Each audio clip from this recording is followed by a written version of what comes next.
l'an 2004, lorsque je revenais de Mans à Abidjan, je suis parti avec une tante qui devait me ramener à Abidjan, qui venait à Abidjan.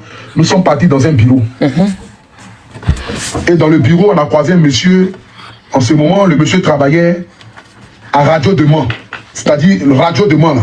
C'est là-bas ce monsieur-là travaillait, à la radio, à Mans. Donc quand je suis rentré dans le bureau, le monsieur m'a regardé, il m'a salué.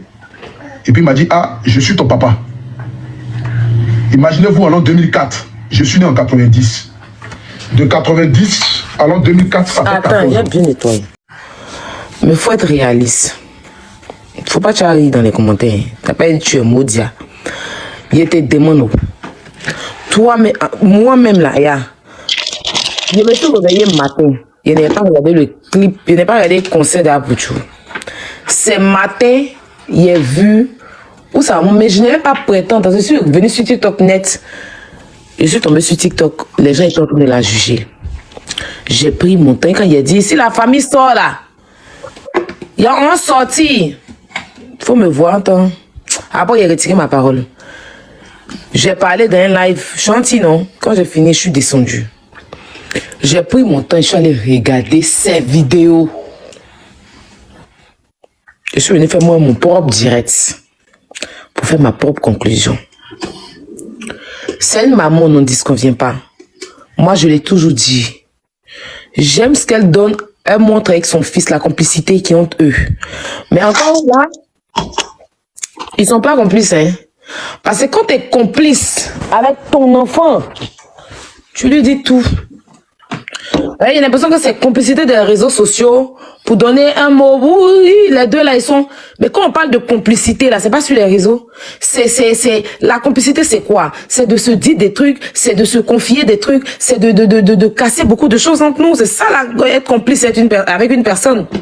Et moi, je la voyais en tant qu'une mère complice avec son enfant. D'accord? Donc, quand je vois que, pour moi, c'était vraiment des personnes complices comme ça, et que c'est qui, comment on appelle ça? C'est qui est le plus important pour son enfant?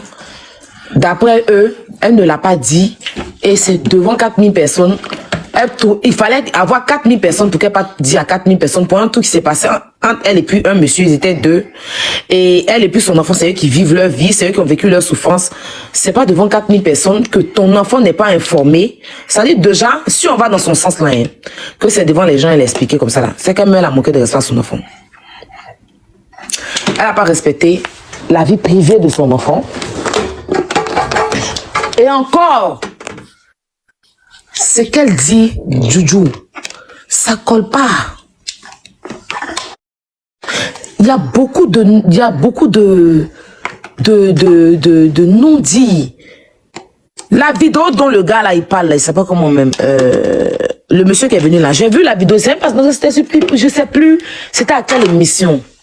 Mais je regardais cette vidéo là d'Apouchou, où il dit, il a connu son papa, et que il savait pas, il a croisé dans un bureau, après il est reparti, c'est là qu'on lui a dit voilà son papa, et tout, j'ai regardé. Donc quand il allait faire interview chez Guillaume Vergès là, il a dit autre chose là-bas encore. Donc moi-même, Dieu m'est témoin, il a appelé Yaka. Je dis Yaka, tu as vu interview? Non, quand je l'appelle, il m'a dit que, voilà, il m'a dit, non, c'est lui-même qui m'a dit, ah, pour tu as fait interview. Donc, il dit, ah, pour tu l'as fait pitié, est-ce qu'il a dit par rapport à son papa? Je suis allé regarder l'interview là.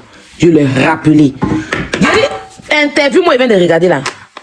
Mais c'est pas la même chose qu'il a dit dans un autre interview là-bas.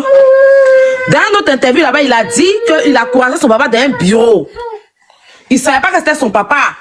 Et qu'après, il avait expliqué une histoire comme ça. La vidéo là même, je cherche. Parce que j'avais enregistré, je pense qu'on va y Yaka, je sais plus. D'accord? Et là, il vient dire ici que son papa avait 3 ans et tout et tout. J'avais même fait un direct depuis il dit, toi-même, ton histoire même là, c'est pas clair.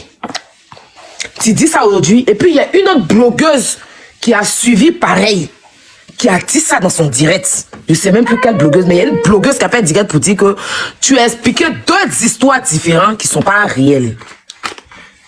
Tu comprends ce que je t'ai dit? Le problème n'est pas l'abandonner un enfant, c'est méchant. Mais il ne faudrait pas te mettre dans la peau des personnes qui vivent ça réellement. C'est pas cool. Tu vois, c'est pas cool. Parce qu'il y a des personnes qui vivent c'est ça, qui ont été abandonnés, que les pères ont abandonné avec leurs enfants. Il y a des enfants qui ont grandi sans père. Mais quand tu viens, tu expliques ça, tout de suite, tu as le soutien de beaucoup de femmes. C'est ça le problème. Maintenant, quand on voit que toi-même ton explication, malgré que le monsieur ne vit pas, hein, il ne vit plus, tu as au moins 7 explications. C'est-à-dire que, de toute façon, il ne vit plus là, tu pourrais donner une seule explication. Et puis ça allait rester pour toi. Personne ne pourra venir démentir. Mais il n'est plus. Le monsieur est décédé. Il y a au moins 7 versions. Entre ton fils et toi. Entre ton fils et toi. Cette vidéo-là, la dernière fois, il cherchait ça. Je cherche ça quand mon frère, pardon, revient, tu vas me donner. Je vais vous faire écouter. Apoutou a dit dans cette vidéo-là qu'il a croisé son papa. Il ne savait pas que c'était son papa. Il savait pas ça. Il y a une question. Dans un bureau. Dans un bureau, oui. Maya, il y a une question. Oui. Les comparaisons des vidéos que vous faites là, c'est entre les vidéos d'Apoutou et sa maman, ou bien c'est entre deux différentes vidéos de la même personne, des mêmes personnes, c'est de la maman. Tu n'as pas encore écouté les vidéos là?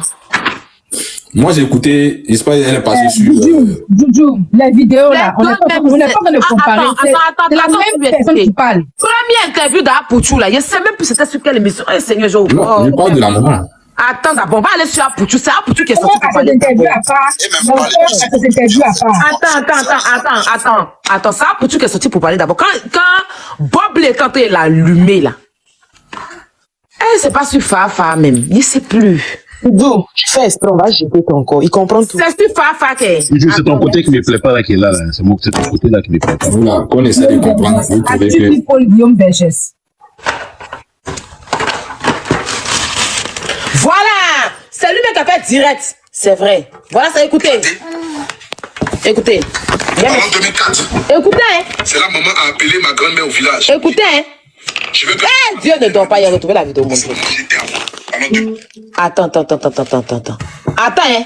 C'est lui-même, il était en direct. Il y a un métier direct. Si tu vous allez le voir. Il a encore te lancer dans le béret comme ça. Mais parce que moi, en fait, toi, tu me connais, boss. Son travail, elle maîtrise sa chose. Tu sais que moi, il attrape tous les paflotages, tu me connais. Moi, s'il y a un truc qu'il n'aime pas, c'est le mensonge inutile. 2 jours là, mais il y a eu un gros mensonge sur la toile, mais c'est parce que ma reine ne veut pas que je rentre dedans pour te. Il y a un gros mensonge. D'accord, tu as changé de nom. J'étais obligé de rentrer dedans pour mettre la personne au dos comme ça, dos au mur. La personne a vu que moi, mais si rentrer dedans aussi là. C'est fort. Les gens mentaux. J'étais obligé même de rentrer dans le paflotage même pour que la personne, pour faire comprendre à la personne que tu mens. Mais c'est pas important. C'est moi, j'étais à moi. Attends. C'est là maman a appelé ma grand-mère pour Écoute, je veux que Stéphane revienne à Abidjan. Écoute, hein, c'était ça. Et c'est de mon retour pour venir à Abidjan. Je suis allé dans un bureau avec une tante. Je me rappelle comme si c'était hier. Écoute, moi, si c'est direct là, jamais de la vie je n'ai parlé de cette manière. Mais aujourd'hui, je vais vous conter un peu l'amour que j'ai pour ma maman. Et pourquoi est-ce que j'aime tant cette dame-là. Écoutez, hein. Alors, en 2004, lorsque je revenais de Mans à Abidjan, je suis parti avec une tante qui devait me ramener à Abidjan, qui venait à Abidjan. Nous sommes partis dans un bureau. Et dans le bureau, on a croisé un monsieur. En ce moment, le monsieur travaillait à Radio de Mans. C'est-à-dire, le Radio de Mans, là. C'est là-bas ce monsieur-là travaillait, à la radio, à Mans. Donc, quand je suis rentré dans le bureau, le monsieur m'a regardé, il m'a salué. Et puis, il m'a dit, ah, je suis ton papa. Imaginez-vous, en l'an 2004, je suis né en 90. De 90 à l'an 2004, ça fait 14 ans. Attends, il a bien nettoyé. C'est-à-dire, j'ai 14 ans. Il dit, il est né en 90. Je rentre dans un bureau, et puis je vois un monsieur qui est assis. Et le monsieur me dit que je suis ton papa. Que ta maman m'a dit de passer me voir pour aller à Mans. Donc quand le monsieur m'a dit, j'ai commencé à rire, j'ai commencé à sourire. J'étais encore... C'était lui-même son direct. On peut faire ça. Aya. Il y a la suite. Oh, ils n'ont pas tout mis. Policier travaille à la radio. Non, attendez. Aya. Donc ça veut dire que la maman, J'habitais au Patou Panou, ceux qui me connaissent. qui est l'auteur de la grossesse. Non, c'est pas possible. Non, J'ai décroché le téléphone. Si, j'ai dit ça ici dans les commentaires que est-ce que... Attends, il y a la suite. J'habitais au quartier Paillé, pour ceux qui me connaissent. Jojo, il a te fait descendre. Il n'aime pas quand tu te joues quelqu'un qui n'est pas intelligent. Arrête ça.